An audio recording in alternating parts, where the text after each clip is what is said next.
दोस्तों 2026 में चल रहा है जमीन का सर्वे, जो कि डिजिटलाइजेशन को लेकर सरकार बहुत ही ज़्यादा चौकन्नी है और वो चौकन्ना रहना भी चाहिए, क्योंकि सारे फ्रॉड वगैरह को दूर करने के लिए सरकार ये काम कर रही है। और इस सर्वे में ज़्यादातर ये सामने आया कि बिहार में बहुत ही लोग अभी भी संयुक्त खाते में खेती बाड़ी कर रहे हैं। कहने के तो वो लिए पेपर्स में उस संयुक्त खाते में है, लेकिन वो मौके ज़मीनी तौर पर वो जो है सभी भाइयों का चूल्हा अलग है, बंटवारा अलग है, लेकिन वो अभी भी किसी भी रूप से बंटवारा कागजी रूप में नहीं है, जो कि बहुत ही बड़ा परेशानी का संकेत है। यहाँ तक कि ये भी है कि जो ज़मीन का जो नाम चलता आ रहा है वो अभी भी उन्हीं दादाजी के नाम पर चलता आ रहा है जिन्होंने वो ज़मीन खरीदी थी। वैसे पीढ़ी दर पीढ़ी चलती आ रही है, 2 पीढ़ियाँ बीत गई लेकिन अभी भी उन्हीं के नाम पर है।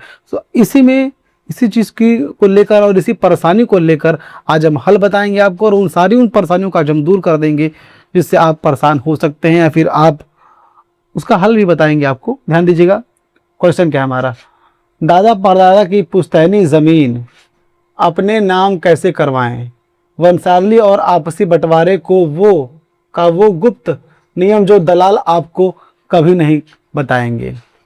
यानी कि वंशावली अगर आप बंटवारा कर रहे हैं पुश्तैनी ज़मीन का, तो वैसे कौन से नियम है जिसके तहत आपको ध्यान में रखते हुए आपको बंटवारा लेना है, ताकि सरकार कभी भी कल को उंगली ना उठा सके किसी भी चीज़ को लेकर के। वंशावली के थ्रू क्या नियम है, क्या है, सब समझाते हैं। ध्यान दीजिएगा और वीडियो को एंड तक ज़रूर देखिएगा, तभी आपको कोई बातें समझ में आएगी, वरना आपको समझ में कैसे आएगा जब आप स्किप करते रहेंगे। तो ध्यान दीजिएगा, पहला है वंशावली यानी कि फैमिली ट्री का असली सच अमीन क्यों कर रहा है रिजेक्ट।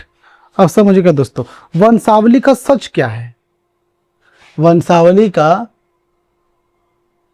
का असली सच जो कि अमीन हमेशा सबको रिजेक्ट करता चला जा रहा है, लेकिन रिजेक्ट क्यों कर रहा है उस फैमिली ट्री को। ध्यान दीजिएगा भाइयों, सबसे पहले समझिए कि यह वंशावली का लफड़ा क्या है। वंशावली का मतलब है आपके खानदान का पूरा पेड़, कि दादा के कितने बेटे थे और उनके बच्चे हैं, या उनके बच्चे हैं। दलाल क्या कर रहे हैं, सादे कागज पर वंशावली बनाकर दे देते हैं। देखिए दोस्तों, वंशावली क्या है, सबसे पहले वंशावली समझिए। आपके पूरे खानदान का पिछली पीढ़ियों से लेकर अभी तक की पीढ़ियों का पूरा एक बायोडेटा, कि आपके दादाजी की अगर ज़मीन थी तो दादाजी का नाम, उनके कितने बच्चे थे, उनके बच्चों के कितने बच्चे हुए, अभी जो आप तक का जो बंटवारा होना है, तो अभी तक का पूरा एक फैमिली ट्री बना लीजिए आप, जिसे वंशावली भी बोलते हैं, फैमिली ट्री भी बोलते हैं, यानी आपका खानदानी पेड़ ये बना लीजिए। क्योंकि ये बनना बहुत ज़रूरी है। बहुत सारे दलाल क्या कर रहे हैं, जो 2 कौड़ी के फ्रॉडिया बैठे होते कचहरी वगैरह में, वो ऐसी सादे पेपर पर लिख करके ऐसे दे देते हैं, बना करके दे देते हैं, लेकिन वो असल चीज़ नहीं है। जब तक आप उसको रजिस्टर्ड नहीं करवाएंगे तब तक उसका कोई भी मतलब नहीं है। आगे बात समझते हैं, ध्यान दीजिएगा। और अमीन उसे देखते ही फाड़ कर फेंक देता है। कान खोलकर सुन लो, वंशावली बनाने का सही तरीका यह है कि आपको अपने वार्ड पार्षद, मुखिया या सरपंच से प्रमाणित करवाकर इसे तैयार करना है। देखिए दोस्तों, जो दलाल वगैरह से लोग आप बनवा के जाते हैं अमीन के पास, तो अमीन क्या करता है, उसे तुरंत देखते ही फाड़ कर फेंक देता है, क्योंकि उसकी कोई वैल्यू नहीं है। उसकी असली तरीका क्या है बनाने का, आपके एरिया के वार्ड मेंबर, पार्षद, क्या बोलते हैं, प्रधान, जो भी ये लोग होते हैं, चेयरमैन वगैरह, इन लोग से इन लोगों से उस पर प्रमाणित करवाना होता है। उनके सिग्नेचर और स्टैंप वगैरह जो भी लगता है उससे वो प्रमाणित होगा, तभी वो ओरिजिनल मानी जाएगी और असली मानी जाएगी, ऐसे नहीं। इसमें परिवार के हर एक वैध वारिस का नाम होना चाहिए। अगर आपने किसी एक भाई या बहन का नाम जानबूझकर छुपाया तो वही वंशावली अवैध घोषित हो जाएगी और सर्वे रुक जाएगा। और देखिए दोस्तों, उसमें सभी लोगों का नाम प्रॉपर अच्छे तरीके से साफ साफ अक्षरों में होना चाहिए।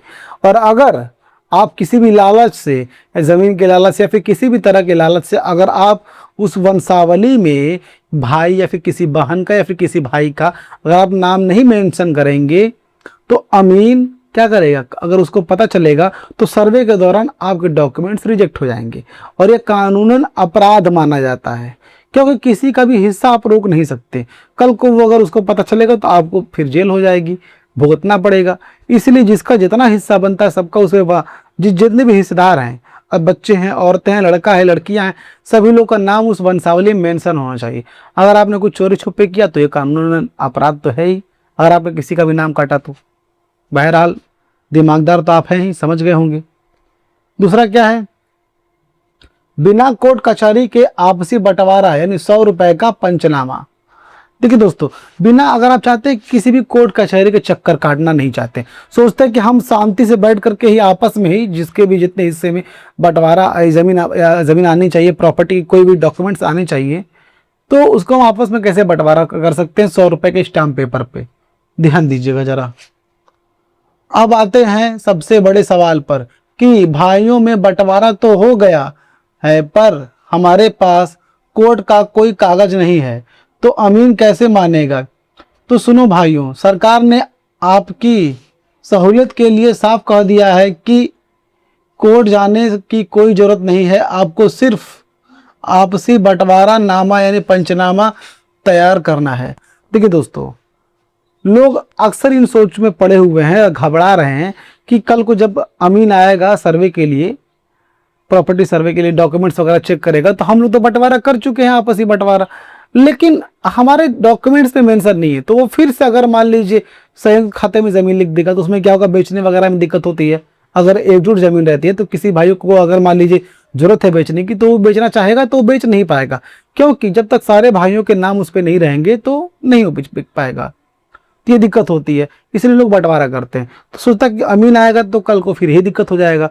तो सरकार और हमें कोर्ट, ये भी है कि हमें कोर्ट कचहरी के चक्कर नहीं काटने। तो सुनिए, सरकार ने आपकी ही सहूलियत के लिए एक नियम निकाला है 100 रुपए का स्टाम्प पेपर का, यानी कि पंचनामा का। पंचनामा आप करा सकते हैं, आपसी बंटवारा आपस में ही बैठ करके वो करा सकते हैं, आपकी सहूलियत के लिए बना है ये। परिवार के सभी भाई और वारिस एक साथ बैठे एक 100 रुपए के स्टाम्प पेपर पर या सरकारी प्रपत्र पर साफ साफ लिखो कि किसने कौन सा प्लॉट और कौन सा हिस्सा मिला है। इस पर गांव के पंचों और सभी भाइयों के दस्तखत होने चाहिए। देखिए दोस्तों, पंचनामा बनाने का सही तरीका क्या है, जितने भी वारिस हैं सबका तो पहले उस पर नाम होना चाहिए, और जितनी भी जमीन है किसके हिस्से में कितना जा रहा है, क्योंकि देखिए सबके हिस्से में बराबर जमीन होनी चाहिए।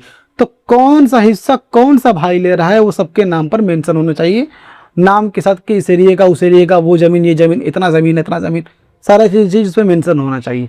वो आप लिख देंगे उस पर, और लिखने के बाद सभी भाइयों के उस पर दस्तखत भी होने चाहिए।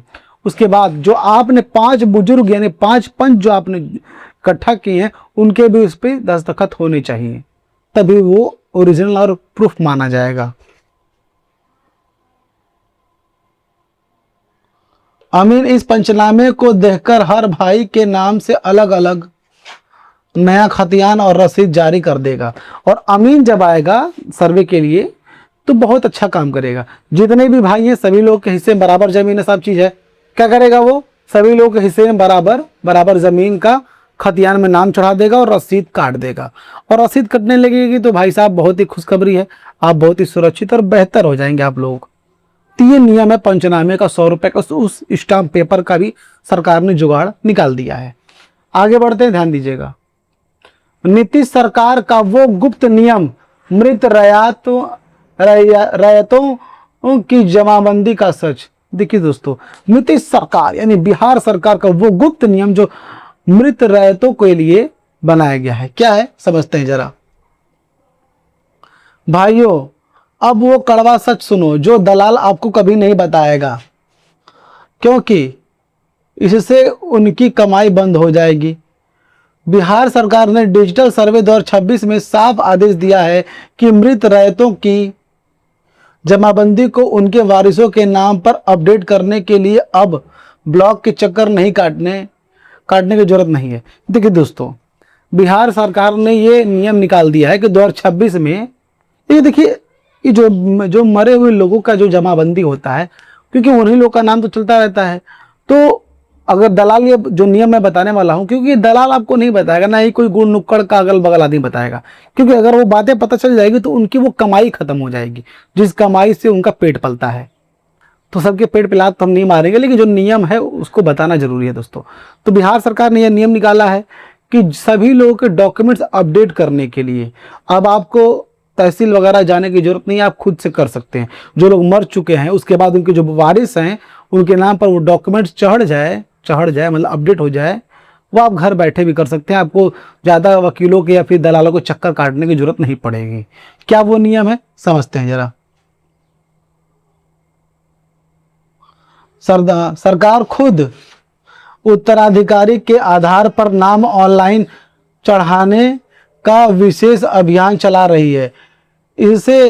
इसके लिए आपको सिर्फ फॉर्म 8 का इस्तेमाल करना है। और देखिए दोस्तों, सरकार खुद जो है फॉर्म अपडेट करने के लिए एक विशेष अभियान चला रही है। जल्दी वो आपके भी दरवाजे पर आ सकते हैं। उसमें क्या होता है, फॉर्म नंबर 8 भरना पड़ेगा अपडेट के लिए। जो भी यानी कि जितने भी लोग मर चुके हैं उनके जो भी वारिस है उनका नाम चढ़ाने के लिए, वो अपडेट करने के लिए बिहार सरकार ने, खासकर बिहार सरकार ने वो नियम लागू किया है।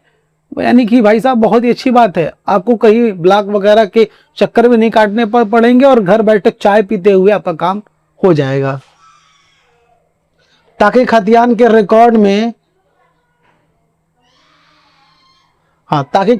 रिकॉर्ड में नाम की जो भी गड़बड़ी है उसे सुधारा जा सके और जमीन आपके नाम दर्ज हो सके।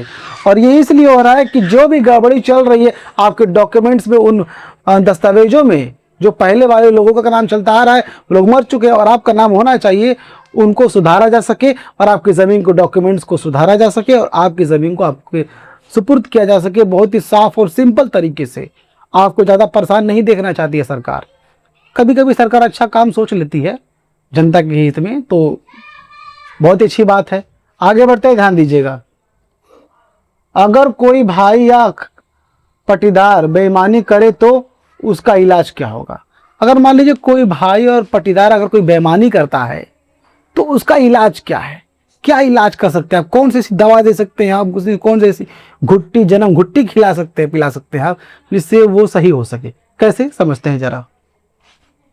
कई गांवों से हमारे भाई कमेंट करते हैं कि हमारा एक भाई या सगा पटीदार जानबूझकर बंटवारे के कागज पर दस्तखत नहीं कर रहा है ताकि सर्वे रुक जाए, तो हम क्या करें।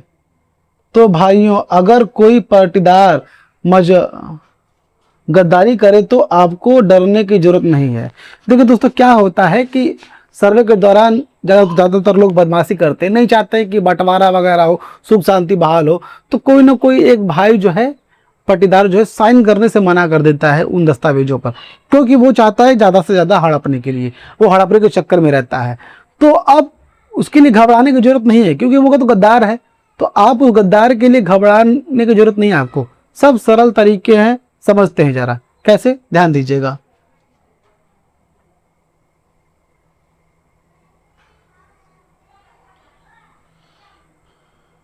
क्या जरूरत नहीं है। आप अकेले भी अपने हिस्से की जमीन का खतियान और पुराना केवाला लेकर अमीन के सामने स्वघोषणा पत्र जमा कर सकते हैं। अगर आपका कब्जा और कागज सही है तो अमीन उसे उस बेईमान भाई के चक्कर में आपका सर्वे नहीं रुकेगा, आपका हिस्सा आपके नाम दर्ज हो जाएगा और वो रोता रह जाएगा। अब देखिए दोस्तों, अगर वो नहीं साइन वगैरह करता है तो घबराने की जरूरत नहीं है। आपको क्या करना है, आप केवाला, आपका खतियान लेकर अमीन के पास चले जाना है अकेले। अमीन आपका कब्जा और आपके डॉक्यूमेंट्स चेक करेगा। अगर वो सही है तो आपका ही नाम वो दर्ज कर देगा, इसमें घबराने की जरूरत नहीं है और आपकी ज़मीन सुरक्षित हो सकती है। ये नियम है। तो उस बेईमान को छोड़िए, आप अपना काम कराइए, क्योंकि आप अगर देरी करेंगे तो दिक्कत होना तय है। और इस सर्वे में, अभियान में आप जुड़िए, जो सरकार पूछती है उसे बताइए, छुपा कर कोई फायदा है नहीं।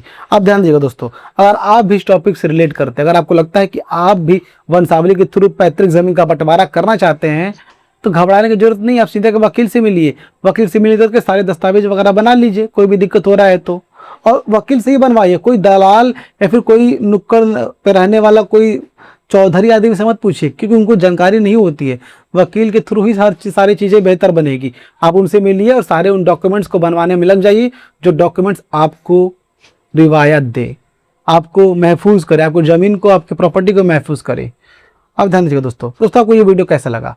अगर आपको वीडियो अच्छा लगा तो वीडियो को लाइक कीजिए, चैनल को सब्सक्राइब कीजिए और इस वीडियो को ज़्यादा से ज़्यादा लोगों तक शेयर कीजिए, ताकि सभी लोगों को यह बातें पता चल सके कि पुश्तैनी ज़मीन का बंटवारा कैसे करते हैं। सभी को यह बातें पता होनी जरूरी दोस्तों। तो फिर मिलेंगे किसी नए वीडियो में, किसी नए टॉपिक की तरफ। तब तक हमें दीजिए इजाज़त। जय हिंद दोस्तों।